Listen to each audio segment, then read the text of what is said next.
Is prompting a genuine skill? Should artists use AI? Personally, I'm never going to use AI in a finished piece. And I say this as someone who makes arts but also works in AI research. But I still use generative AI every day, and I look for every possible opportunity to do so. And if you're an aspiring artist, it is vital that you do the same. There's so many reasons for it, and I'm going to list them all in this video. And if you're not convinced by the end, I think you have an impressive mind.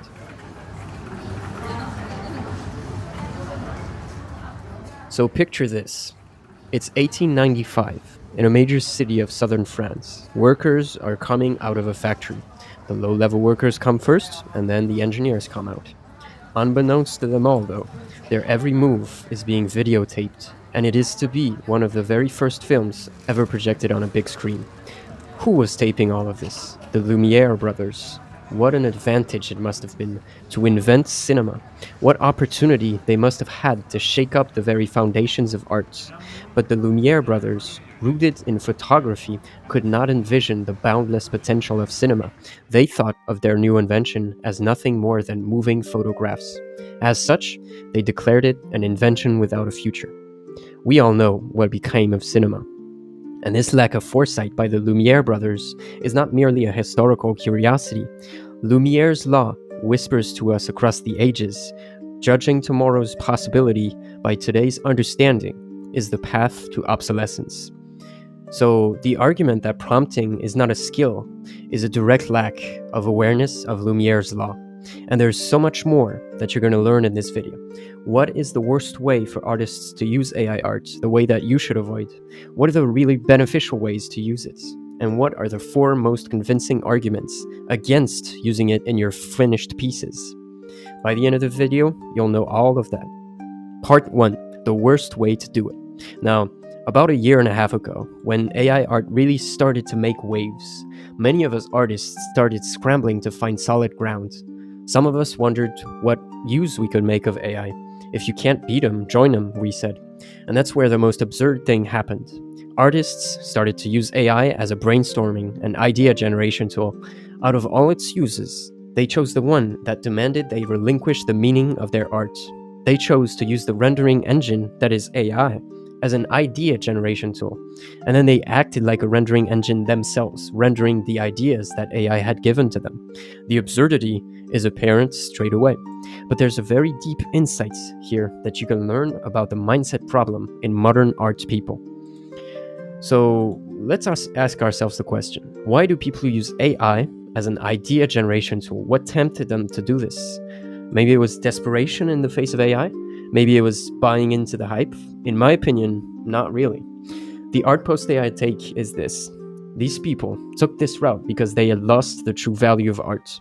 The true value of art lies in communication, not mere rendering. Many people nowadays have forgotten this. They think their artistic value lies in their visual style, and therefore they don't feel bad about outsourcing the actual thinking process to AI. Mastery, that I'm going to get back to at the end of the video, mastery is not obtained by finding a new tool to play around with, but by struggling against the wall over and over and over again with no way out. As the controversial thinker Robert Greene says, the whole process of the frustration of, oh, I can't get it, oh, I'm not good enough, something's wrong with me, oh, I gotta go further and further and further, it develops character, it develops patience, it develops discipline, it develops self-esteem and humility. So when you find yourself against an obstacle with no clear solution to it, something new has to appear from inside of you to surmount the obstacle. Van Gogh's Starry Night represents the view from his mental asylum room. Goya's later paintings were deeply inspired by his mental struggle with the horrors he witnessed during the Napoleonic Wars in Spain. So out of everything, the process of idea generation should be your most cherished possession. You must own that process if you are to distinguish yourself from those who use AI. With that being said, I'm still very interested in you guys' reaction to this take of mine, because it's not really validated. Whether you agree or disagree, let me know in the comments, and I'll just read everything, and then we can have a new take on the subject that will really integrate everyone's opinion, and that way we're just more likely to be right. Part 2, examples of beneficial ways. Here I'm going to list like 2 or 3 of them, and you guys can tell me what you think. So one beneficial way is casual, and that's the one that I really do a lot. So the basic idea here is that it doesn't cost much to use AI art models. You could get a free shot at most of them. So use them whenever you find an excuse. So to generate images for work or school presentations, to send your friends humorous pictures or whatever. Using AI art models should be seen as a net positive on your artistic future. Why? Because it allows you to get a feel for what's possible with it.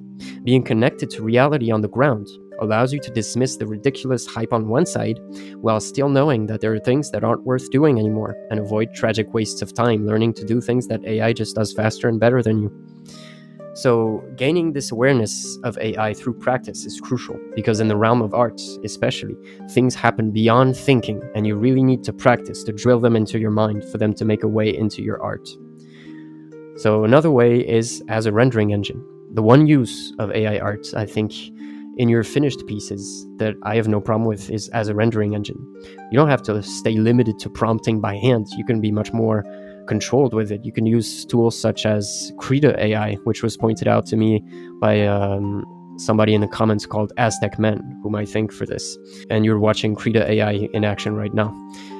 For those who are industry artists and afraid of losing their job, I think learning these skills might be a very interesting option to remain competitive on the market. And even for non-industrial arts in the traditional sense, I don't really see a problem with using AI in finished pieces if you manage to make worthwhile things with it. I think it's going to be pretty tough to actually be deeply creative with AI, and that's for a bunch of reasons I'm going to go into in part 3 of this video. And then I just want to insist that either way, even if you don't find yourself actually using AI casually or even as a rendering engine, it's very crucial to keep yourself updated as an artist.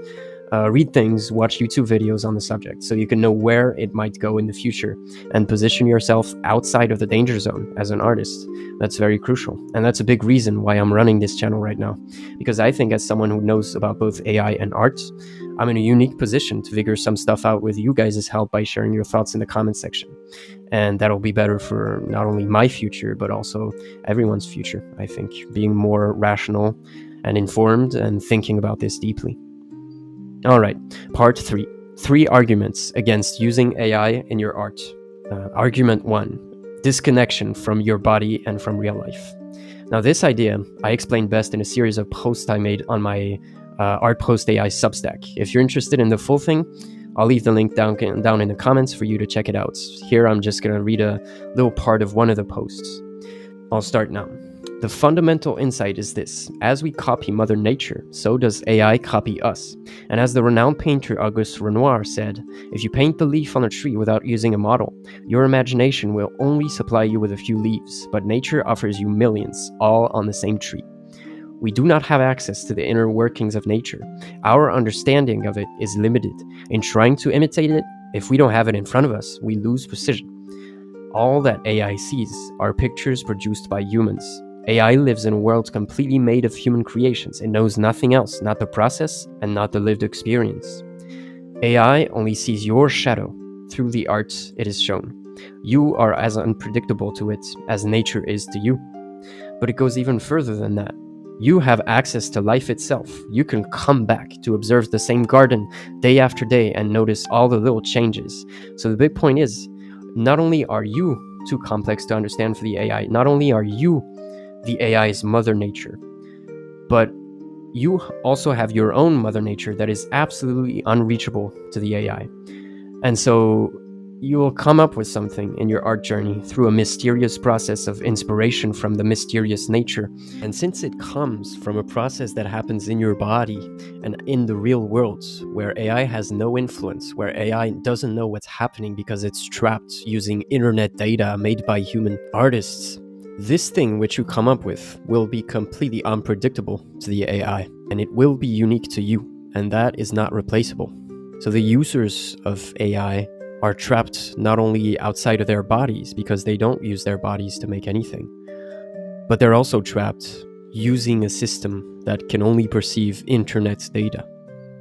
So it is this big feeling of disconnection whenever you use AI instead of being out in nature or being out in actual human society. All right, that was just a little bit of a part of the whole series of posts, I once again encourage you to go check out the full thing. All right, argument 2, the mark of the tool. Now, this part isn't from me. It's from someone who left a comment on a video a while ago, a commenter called Paul Higgins. His point, which I thought was flawless, is that I'll start reading his comment now, but whenever you make art, the piece created will be an expression of the tool used to create it. And you can see that among AI artists, there are lively debates as to the relative virtues of different tools. Is Midjourney a better tool than DALL-E, for instance? Now, these debates only make sense if it can be said that both of these tools leave an imprint on their creations that is identifiable in some way. That being the case, what happens if millions of AI artists use Midjourney to make their arts? The answer is simple. Their creations will tend to bear the imprint of the tool they're using, and they will become similar to each other. Okay, they might argue. Can the same thing not be said of a paintbrush or a sculptor's chisel? Well, not really, because there's a huge difference between the input a paintbrush has on the final image and the impact that Midjourney has on the final image. In the case of the paintbrush, the behavior of the tool is massively influenced by the hand that holds the brush, because each artist is a unique person with different skills, aspirations, and experiences. Maybe one day AI will really be able to read our minds and create perfect representations of the images we want. But today's AI art machines are far more crude. First, they must translate our words into images, an imperfect process in itself. Then they execute their imperfect understanding of our intent using a specific and fixed array of trained weights, which are themselves shaped and constrained by the specific algorithms used to run the program. It would be genuinely surprising if this cumbersome process did not leave distinct visual fingerprints on the images it made. So yeah, pretty much it's very likely that relying on AI to render your art, based on this very impressive argument that I, as someone who literally trains AI models every day and writes the code for them and comes up with the architecture, I think that argument is very, very convincing.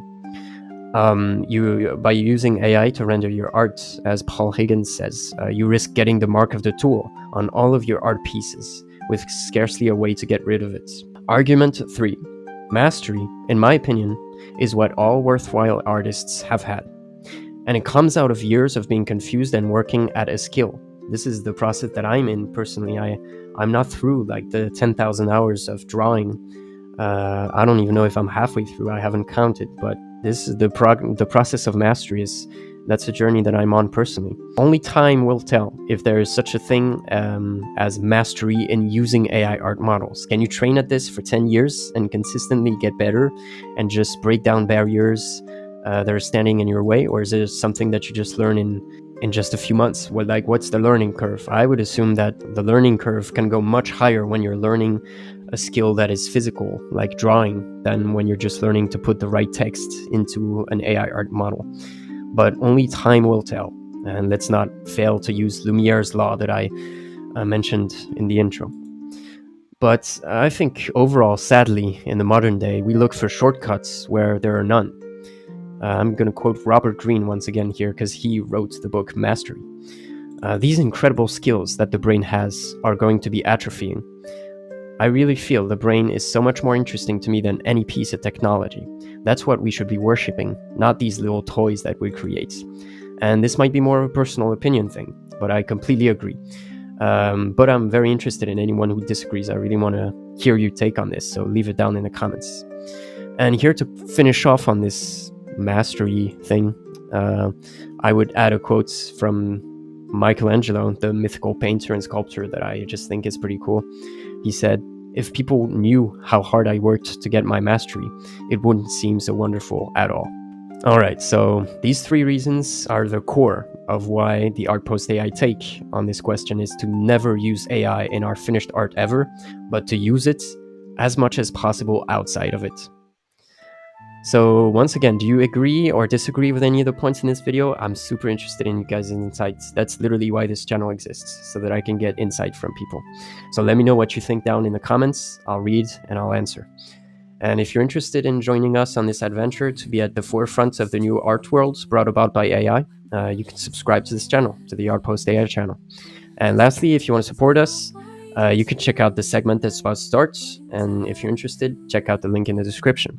And I guess I'll see you guys next time.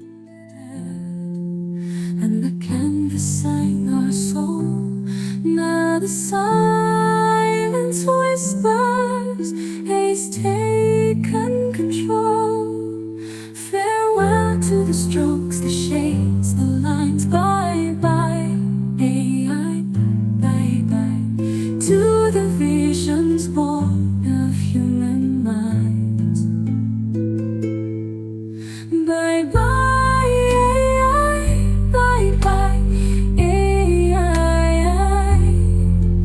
In this digital dawn, we stand apart.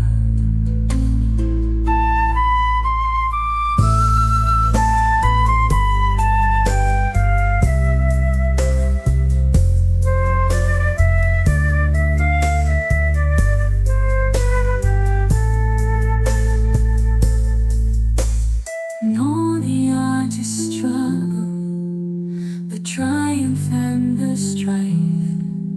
Machines churn perfection, cutting creativity like a knife. Gone the errors, the trust, the human touch, so dear replaced.